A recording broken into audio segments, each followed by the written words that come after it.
and welcome to the Snap Revise YouTube channel. I'm Amy and today I'm going to try and help you become a lot more motivated to do your A-level revision and learn some habits that can get you onto a positive trajectory towards those final A-level results. Before we get into it, I do quickly want to mention our Instagram and TikTok accounts. Please do follow these if you want some more regular content from Snap Revise. We post daily on both of those accounts. So please do check those out and I look forward to seeing you on a platform other than YouTube. So I've done a lot of research into how to become a much more productive individual and how to increase your motivation to work towards your final A-level results. And to be honest, there were a few common underlying themes. So I've tried to take those themes and apply them to an A-level specific context, not just like a general productivity context. So let's get straight into it. One thing that came up time and time again in my research was getting you to foster positive daily habits. If you're watching this video, then you probably have an end goal of getting A stars in your A-levels, and that's a fantastic goal to have because it gives you something to work towards. However, the problem with having an ambitious goal like this, especially if you are currently operating at a C or a D level,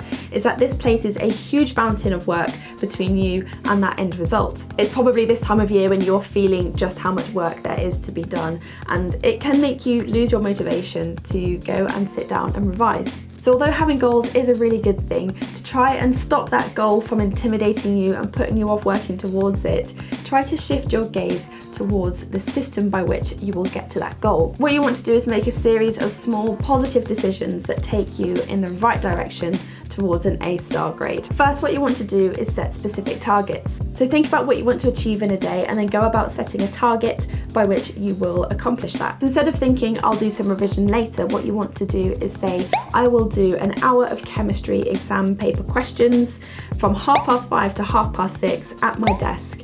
And then you have a time and a place and exactly what you're going to do, and you're much more likely to carry out that task than if you just use the generalization of some revision. If you share this target with others, like your parents for example, this will help you to stick to it as well. What you want to do next is couple that target with a reward that you will get once you've accomplished what you've set out to do. This could be you're going to watch a movie, eat your favourite snack, or even just lie in bed for a bit. Just anything that you like to do that will motivate that revision session. This is an association technique that couples the anticipation of a reward with a task that you don't really want to do.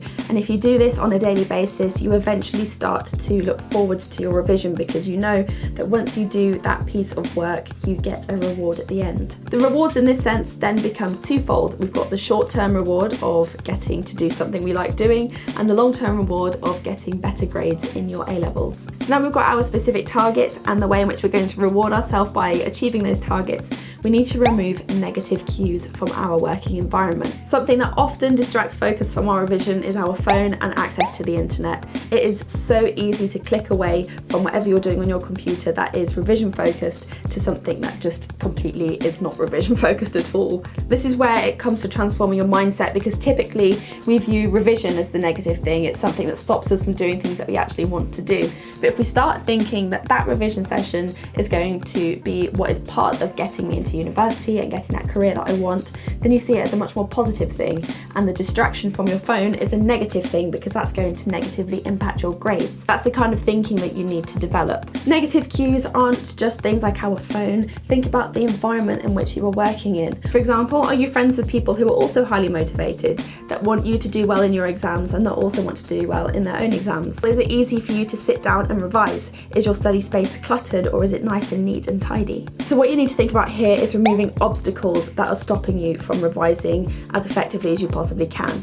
So now that we're thinking about changing our mindset and fostering these positive daily habits, there's one more thing that we can do to really improve our motivation towards revising, and that is refreshing our dopamine receptors. This is a neurotransmitter that plays a role in how we feel pleasure and satisfaction in the activities that we do every day. It influences our mood and our feelings of reward, and therefore it influences our motivation to do various tasks. We don't typically get a dopamine rush when we think about revision or doing any kind kind of work, and that's why it's often very difficult to want to do it. This relates to the tip I gave earlier in the video about associating a reward with the task that you have to do. The problem, however, is that with a modern lifestyle, we are doing lots of high dopamine activities every day. It's normal for us. For example, browsing the internet, eating high-calorie food, sitting on the sofa watching telly. These are all instant reward, high dopamine activities. Therefore, it's difficult to do something like revision when we aren't getting that instant reward. So we procrastinate by doing these high dopamine activities. To break this habit and to incentivize your revision, what you need to do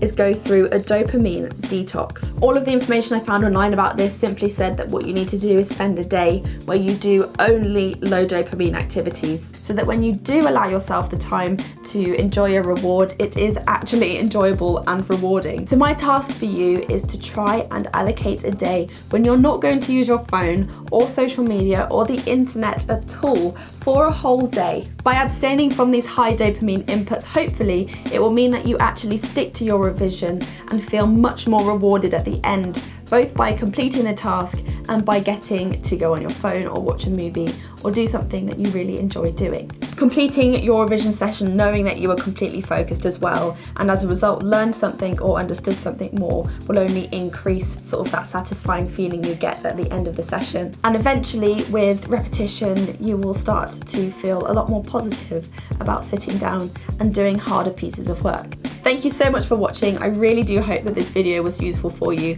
and that you start to develop some of these daily positive habits as you work towards your A-levels. Don't forget to subscribe to the Snap Revise YouTube channel just here. We have loads of content to help you with your A-levels. And if you want to have a look at some more revision advice, check out this video here, which talks about your exam technique. Good luck with your revision, and I look forward to seeing you back here on the Snap Revise YouTube channel soon.